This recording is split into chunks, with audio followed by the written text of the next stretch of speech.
Welcome to another episode of the catch-up. It's been a few months on now since I last spoke to you. I was down at Ashbury Fisheries and it was absolutely freezing. Not had the best start to the year. I'd started trying new things and didn't quite work out, so what I did, I resorted back to how I would normally fish.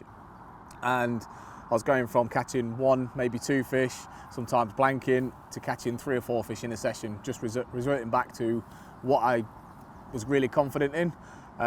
So yeah, I've been doing all right so far.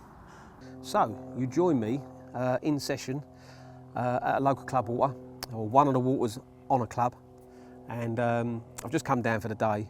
Managed a little common about 7 o'clock this morning, but just going to give you a brief kind of rundown as to what I've been up to. So kind of leaving off from where we last left off. I'm staying on the same club, Chelmsford Club Waters, and I'm sort of bouncing around really, trying to catch the fish that I really want to catch out of each particular lake. And so you probably would have seen the video before where I caught the backup common I've been after for a long time, and one of the oldest known fish in Essex apparently, or common carp in Essex, and which was really nice to have under my belt.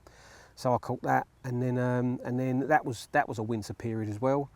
Anybody who think putting a solid bag out in spring is a bite in a bag, but I just could not get a bite on a solid bag. So like I said before, I resorted back to how I fished before. So it's basically 25-pound Camo X, size 4 Apex beak point, and some small 12mm pineapple juice mainline pop-ups.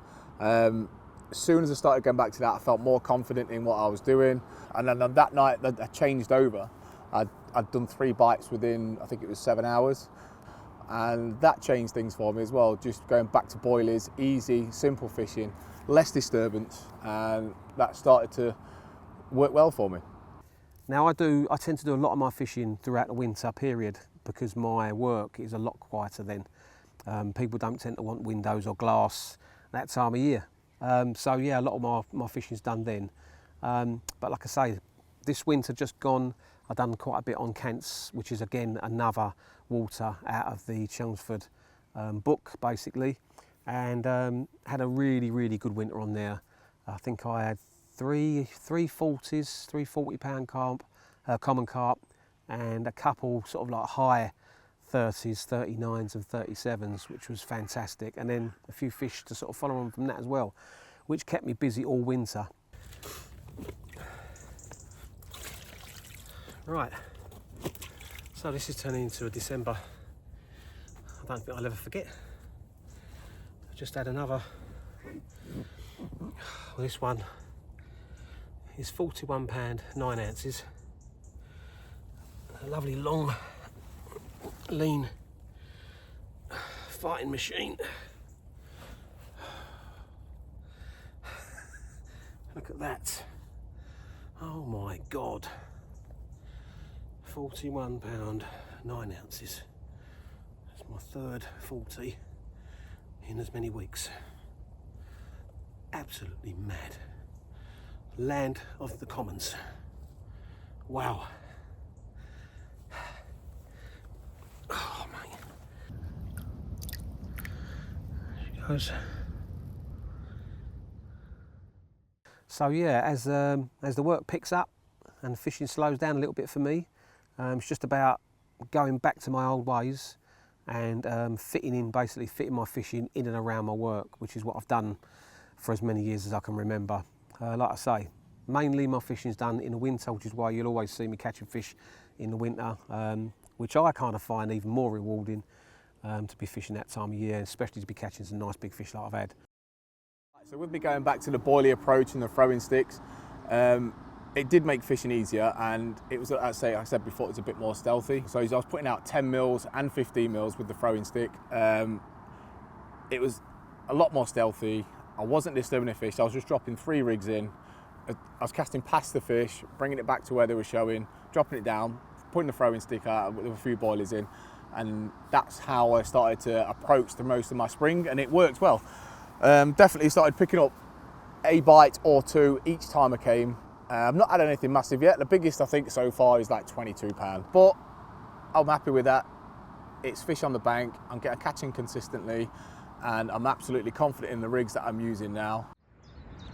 Good morning, and what a lovely morning it is as well. Sun's out, This is my second fish in the morning.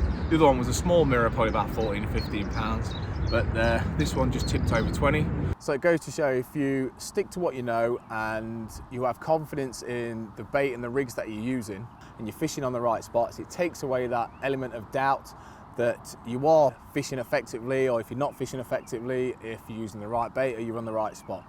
So goals wise, it will be again toward the winter. As I say, my work really is I'm pretty busy throughout the spring and the summer. I have to make the most of the time that I do get. You know, if I get a day off or a couple of days off or something like that, then I'll go fishing for them 2 days. Keep an eye on the weather and make sure I pick the best weather as well. I really enjoy my winter fishing.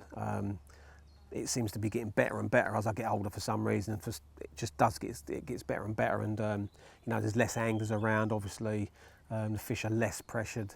They're always in good weight. They look really great, and so yeah, it's kind of spurs me on. Right. So what's in store for the future for me? I've got some target fish that I want to go for, but they are scattered over like 3 or 4 lakes. So I'm going to have to sort of visit the lakes, keep in touch with them, because I don't want to lose touch with what's happening, what's coming out, where the fish are. So I'm going to continue to keep going around, just having a walk around, talk to other anglers and that. There's a few fish on this syndicate that I want to get in my photo album. Nice big 50-pound common. There's a 40-pound common I want to go for. There's a 48-pound mirror that I want to go for, and a 46-pound leather that I want to catch. It's going to be difficult with work, family life, and a little bit of limited time. But yeah, I'm going to keep trying. I've got, you know, commitments that I have to go fishing as well. Obviously, you know, RidgeMonkey, Delkin, mainline baits, Lee Valley leads. Obviously, you've got a lot of commitments, and those guys kind of depend on you. Kind of works both ways, you know. So obviously, I will be going fishing quite a lot. And that's about it from me, really. So I'm gonna leave it there. I'm gonna wish you all the best, and I will see you on the next catch-up. So make sure you stay tuned for the next part of the catch-up.